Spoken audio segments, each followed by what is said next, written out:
बिस्मिल्लाहिर्रहमानिर्रहीम। अस्सलाम वालेकुम नाज़रीन, मैं हूं साकिब बशीर। बात करेंगे आज सुप्रीम कोर्ट में एक जजेस के दरमियान एक नई दरार जो है वो सामने आई है। इस पे बात करेंगे कि कैसे चीफ जस्टिस काजी फाइज ईसा 17 सितंबर से, जब से वो चीफ जस्टिस बने हैं तब से लेकर अब तक, एक supreme court practice and procedure act के तहत एक कमेटी बनाई गई थी। 3 रुकनी ये कमेटी है। 3 सीनियर तरीन जजेस हैं, चीफ जस्टिस काजी फाइज ईसा, जस्टिस सरदार तारिक मसूद और जस्टिस इजाजुल एहसन। तीनों जजेस बैठकर जो है वो फैसले करते हैं कि कौन सा बेंच, उसमें कौन से जजेस शामिल होंगे।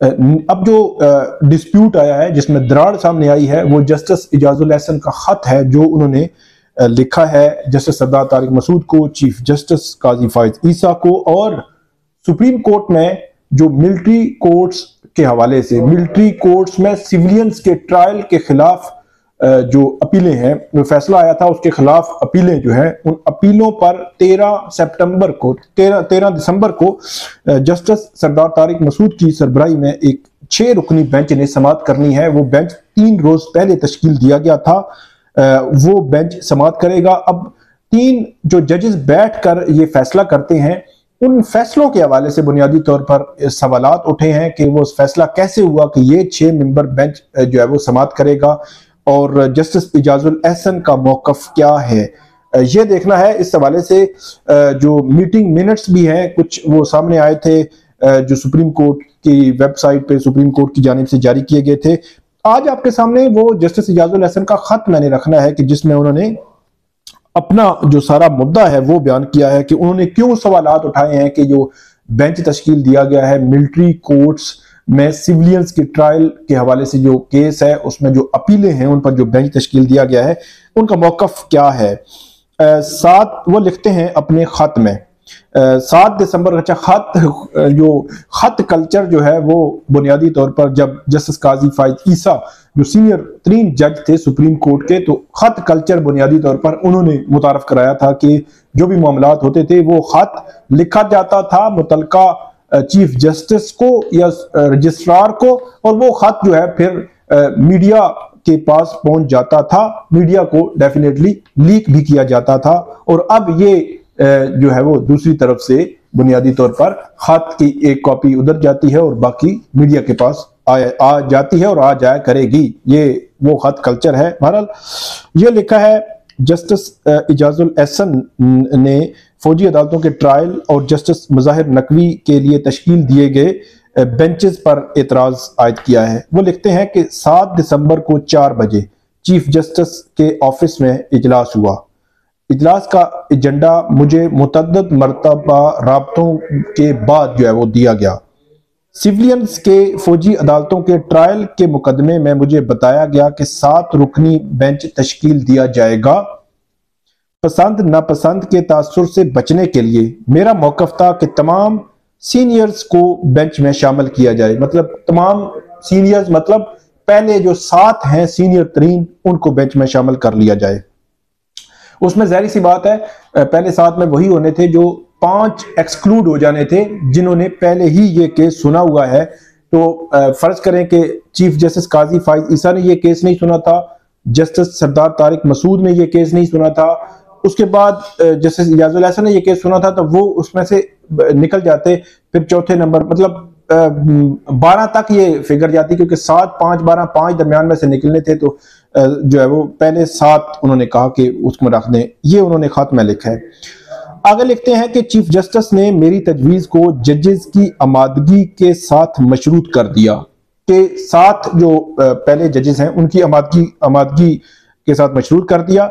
और फिर ये कहा कि इसी उसूल पर जल्द समाअत की दरखास्तों पर भी इत्तेफाक किया गया। कमेटी की जानिब से 2 मुकदमात की मंजूरी नहीं दी गई थी। जस्टिस इजाजुल एहसन का ये एतराज है। और इन 2 खुसूसी बेंचेस की तश्कील को कमेटी में रखा जाता तो मैं अपनी राय देता। और आगे ये कहा है कि कमेटी इजलास में 7 रुकनी बेंच पर इत्तिफाक की बजाय 6 रुकनी बेंच तश्कील दे दिया गया। सीनियर जजेस के बेंच में शामिल होने ना होने के हवाले से मुझे मुकम्मल अंधेरे में जो है वो मैं मुकम्मल अंधेरे में हूं, मतलब मुझे अंधेरे में रखा गया। तीन रुकनी खुसूसी बेंच की तश्कील में भी सीनियरिटी को मद्देनजर नहीं रखा गया। तीन रुकनी खुसूसी बेंच की तश्कील में भी सीनियरिटी को मद्देनजर नहीं रखा गया। और उसके बाद कहते हैं कि अदालती वकार और शफाफियत के मद्देनजर सीनियरिटी के उसूल को मद्देनजर रखने पर इत्तिफाक किया। और यह भी इत्तिफाक किया गया कि मुतलका जजेस का मौकफ लेने के बाद कमेटी मेंबरान को आगाह किया जाएगा। जुमा के रोज 2 मरतबा कॉल्स करने के बाद बताया गया कि फाइल चीफ जस्टिस के चैम्बर में मंजूरी के लिए गई है। ये लिखा है जस्टिस इजाजुल हसन ने। फिर कहते हैं कि इंतजार करने के बावजूद 6:30 बजे जुमा के रोज कॉल करने पर बताया गया कि रजिस्ट्रार साहिबा जा चुकी हैं। और फिर चौथी और 5वीं कमेटी इजलास के मिनट्स ना तो भिजवाए गए ना दस्तखत जो है वो लिए गए। और इन मिनट्स को बगैर मेरी मंजूरी सुप्रीम कोर्ट की वेबसाइट पर जारी कर दिया गया। ये खत है जो जस्टिस इजाजुल हसन ने लिखा है। अब इससे कबल ये आ रहा था कि जो जस्टिस मज़ाहिर अली अकबर नकवी या जो भुट्टो रेफरेंस है या इसके अलावा ये मिलिट्री कोर्ट्स में सिविलियंस के ट्रायल का मामला है, इन पर जो बेंचेस तश्कील दिए जा रहे हैं वो 3 रुकनी कमेटी है। अब एक जज का वो इख्तियार नहीं है, ना वो अपनी मंशा और मर्जी के साथ ये सब कुछ कर सकता है, बल्कि ये 3 रुकनी कमेटी ने करना है। तो इसलिए अब एक चीफ जस्टिस को आप मोरदे इल्जाम नहीं ठहरा सकते, क्योंकि अगर ये कहा जाए कि 2 जो चीफ जस्टिस और जस्टिस सरदार इसहाक जो है या जो सरदार तारिक मसूद हैं वो अगर लाइक माइंडेड हैं तो तीसरे जज जो है वो जस्टिस इजाजुल हसन भी मौजूद है जो सुप्रीम कोर्ट के दूसरे धड़े की समझे जाते हैं। तो वो क्यों नहीं बोल रहे? तो अब वो जो है वो बोले हैं, उन्होंने बड़े अहम सवालात उठाए हैं बेंचेस की तश्कील के हवाले से, कमेटी में क्या डिसाइड होता रहा, फिर उसके बाद जो मीटिंग मिनट्स हैं वो आए, फिर उन्होंने जो इल्जाम लगाए हैं कि पूछा उन्होंने रजिस्ट्रार साहिबा जब घर जा चुकी थी। तो ये चीजें जो है मेरा ख्याल है सुप्रीम कोर्ट में 17 दिसंबर के बाद जो एक महसूस किया जा रहा था कि शायद जो जजेस के दरमियान जो महाजराई है वो खत्म हो जाएगी, ग्रुपिंग खत्म हो जाएगी। तो वो मेरा ये ख्याल है कि वो मामला जो हनीमून पीरियड है वो अब खत्म हुआ चाहता है और दोबारा से वही महाजराई, वही ग्रुपिंग और वही खत्तो किताबत और वही एक दूसरे को नीचा दिखाने का मामला जो है वो शुरू होगा।